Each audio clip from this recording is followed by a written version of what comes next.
ଯାହା ଗୋଟେ ଗପ ଶୁଣିବା ତା ନାଁ କଣ? ମାଙ୍କଡ଼ ଓ ଟୋପିବାଲା। ମାଙ୍କଡ଼ ଦେଖିଛ ପିଲା? କିଏ ସବୁ ଦେଖିଛ? ହାତ ଦେଖେଇଲ। ଦେଖିଛ?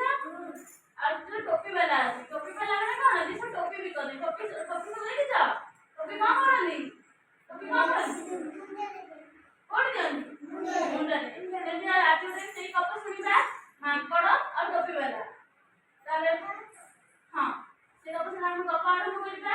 ଭଲସେ ସବୁ ଶୁଣିବ ଭଲସେ। ମୁଁ ସେଇଠି ସବୁ ପ୍ରଶ୍ନ ପଚାରିବି, ଉତ୍ତର ଦବ ହେଲା।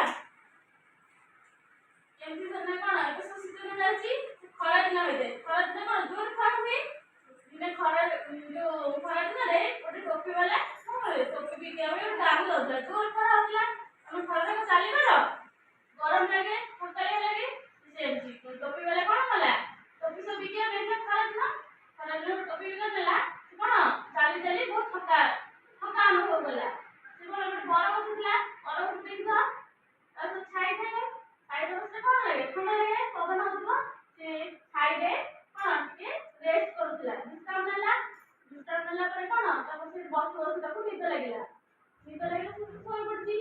ଏଇ ଯୋଉ ବରଗଛ ମୂଳରେ ବସିଥିଲା, ସେ ବରଗଛରେ କଣ ଗୋଟେ ମାଙ୍କଡ଼ ଥିଲା। ସେ ମାଙ୍କଡ଼ ମାନେ କଣ କଲେ, ଯେତେବେଳେ ଦେଖିଲେ ସେ ଟୋପିବାଲାଟା ଶୋଇ ପଡିଛି, କଣ କଲେ, ଟୋପିବାଲା ଗୋଟେ ଟୋପି ସବୁ କଣ ଟୋପି ସବୁ ନେଇକି ଯାଇଥିଲା। ସେ ଟୋପିବାଲା କଣ କରୁଛି, ଶୋଇ ତାকে ଗଛରେ ଥୋଇକି ସେ ଶୋଇଛି। ମାଙ୍କଡ଼ ମାନେ ଦେଖିଲେ ଯେ ଟୋପି କଣ ଝୁଡ଼ି ଥୁଆ ହେଇଛି, ତଳକୁ ଆସି ଦେଖିଲେ ଟୋପିବାଲାଟା ଶୋଇ ପଡିଛି। ଟୋପିବାଲାଟା ଶୋଇ ପଡିଛି, ଯାଇକି ରହିଥାନ୍ତା, ସେ କଣ ବାଡ଼େଇଥାନ୍ତା।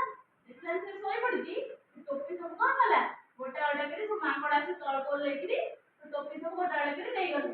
ନେଇଗଲେ କଣ କଲେ, ମୁଣ୍ଡ ଲାଗିଲେ ବସିଗଲେ। ସେ ଯୋଉ ଟୋପିବାଲାଟା ଶୋଇଥିଲା ତଳେ, ତାର ଯୋଉ ନିଦ ଭାଙ୍ଗିଲା, ପୁଣି ସେ କଣ କରିବ, ଟୋପି ନେଇକି ସବୁ ବିକିବ ଗାଁକୁ ନେଇକି। ଦେଖିଲା ବେଳକୁ ଝୁଡ଼ିରେ କଣ ଟୋପି ନାହିଁ। ସେ କଣ କଲା, ତା ମୁଣ୍ଡ ଖରାପ ହେଇଗଲା।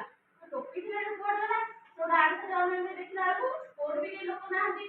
ସେତେବେଳେ କଣ କରୁଛି, ହଠାତ୍ କଣ ଗଛ ଉପରକୁ ଅନେଇଲା ବେଳକୁ ମାଙ୍କଡ଼ ସବୁ ବସିଛନ୍ତି। ମାଙ୍କଡ଼ ମୁଣ୍ଡରେ ଦେଖିଲେ କଣ ସବୁ ଟୋପି ଥୁଆ ହେଇଛି। ସବୁ ଟୋପି ଲଗେଇ ବସି ପଡ଼ିଛନ୍ତି ନା। ସେ ଗୋଟେ କଣ କଲା, ତାଙ୍କୁ ସବୁ ଅନୁରୋଧ କଲା, ମାଙ୍କଡ଼ ଭାଇ ଆମ ଟୋପି ଦିଅ, ମୁଁ ଖରା ହଉଛି, ମୁଁ ବିକିରି ଗାଁକୁ ଯିବି, ଘରକୁ ପୁଣି ଫେରିବି। ମାଙ୍କଡ଼ ମାନେ କଣ କଲେ, ଦେଲେନି।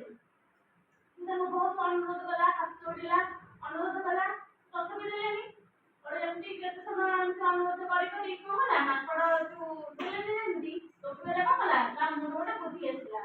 ସେ କଣ କଲା, ସେ ଯୋଉ ମୁଣ୍ଡ ଗୋଟେ ଟୋପି ଲଗେଇଥିଲା, ସେ ଟୋପି କାଢିକି କଣ କଲା, ଫୋପାଡ଼ି ଦେଲା। ସେ ମାଙ୍କଡ଼ ମାନେ ଦେଖିଲେ କଣ, ମାଙ୍କଡ଼ ମାନେ ସିଏ ଯୋଉ ଟୋପିବାଲା ଯାହା କରୁଥିଲା, ସେ ହାତ ଯୋଡ଼ିକି ଅନୁରୋଧ କରୁଥିଲା, ମାଙ୍କଡ଼ ମାନେ ତାକୁ ଦେଖିକି ଗୋଟେ ଅନୁରୋଧ କଲେ ହେଲା। ସିଏ ହାତ ଯୋଡ଼ିକି କଲା, ଇଏ ମାନେ ସେ ଯାହା କଲା ଇଏ ଦେଖିକି ତାକୁ ସେୟା କଲେ। ସେଇ ଯୋଉ ଦେଖିକିରି ତାଙ୍କ ହାତ ସବୁ ସେ କଣ କଲା, ଟୋପିବାଲା ତା ମୁଣ୍ଡରୁ ଟୋପି କାଢିକି ଫୋପାଡ଼ି ଦେଲା। ମାଙ୍କଡ଼ ମାନେ ତାକୁ ଦେଖିକି ତା ମୁଣ୍ଡରେ ଯୋଉ ସବୁ ଟୋପି ଥିଲା ତାକୁ ତଳକୁ ଫୋପାଡ଼ି ଦେଲେ। ଯେତେବେଳେ ତଳକୁ ଫୋପାଡ଼ି ଦେଲେ, ସେ କଣ ହେଲା, ଯୋଉ ଟୋପିବାଲା ତଳେ ଛିଡ଼ା ହେଇଥିଲା, ସେ କଣ ସବୁ ଟୋପି ସବୁ କଣ ଗୋଟେଇକି ଜଲ୍ଦି ପୁରେଇଲା ତା ଟୋପି ଭିତରେ ପୁରେଇକି ପଳେଇଲା। ତାମାନେ ସେ କଣ, ତା ପାଖରେ ଗୋଟେ ବୁଦ୍ଧି ଥିଲା ବୋଲି ସେ କଣ ସବୁ କାମ କରିନେଇଗଲା। ସବୁ ଟୋପି ନେଇଗଲା। ତାହେଲେ ଆମେ ଏଇ କପଡ଼ା କଣ ସରିଗଲା। ନେଇକି କଣ କରିଥିବ ଟୋପିବାଲା, ପୁଣି ଗାଁକୁ ନେଇକି ବିକିବ ହେଲା। ତାହେଲେ ଆମେ ଗପରୁ କଣ ଶିଖିଲେ, ବୁଦ୍ଧି ଥିଲେ ଉପାୟ ଆସେ। ଗପରୁ ଆମେ କଣ ଶିଖିଲେ, କଣ ପାଇଁ, ବୁଦ୍ଧି ଯେତେବେଳେ ଥିବ ଉପାୟ ଆସିବ। ଏ ଗପ ଆମେ ଶୁଣି ସାରିଲା ପରେ କଣ କରିବା, ଏ ଗପରୁ ଆମେ କେତେଟା ପ୍ରଶ୍ନ ପଚାରିବୁ। ଆଉ ସମସ୍ତଙ୍କୁ ପ୍ରଶ୍ନ ପଚାରିବି, ସମସ୍ତେ ଉତ୍ତର ଦବ ହେଲା। କହିଲେ ଟୋପିବାଲାଟା କୁଆଡ଼େ ଯାଉଥିଲା, ଗାଁକୁ କଣ ପାଇଁ ଯାଉଥିଲା, ଗାଁକୁ ଟୋପି ବିକିବାକୁ ଯାଉଥିଲା। ମାଙ୍କଡ଼ ମାନେ କେଉଁଠି ଥିଲେ, ଥିଲେ କୋଉ ଗଛରେ, ବରଗଛରେ ଥିଲେ। ମାଙ୍କଡ଼ ମାନେ ଟୋପି ନେଇ କଣ କଲେ, କୋଉଠି ପିନ୍ଧିଲେ, ମୁଣ୍ଡରେ। ଟୋପି ନେଇ ସବୁ କଣ କଲେ, ମୁଣ୍ଡରେ ପିନ୍ଧିଦେଲେ। ଟୋପିବାଲା ତା ଟୋପି ସବୁ ଫେରିପାରିଲା କେମିତି, ସେ ତା ମୁଣ୍ଡରୁ ଟୋପି ଖୋଲି ଫୋପାଡ଼ି ଦେଲା।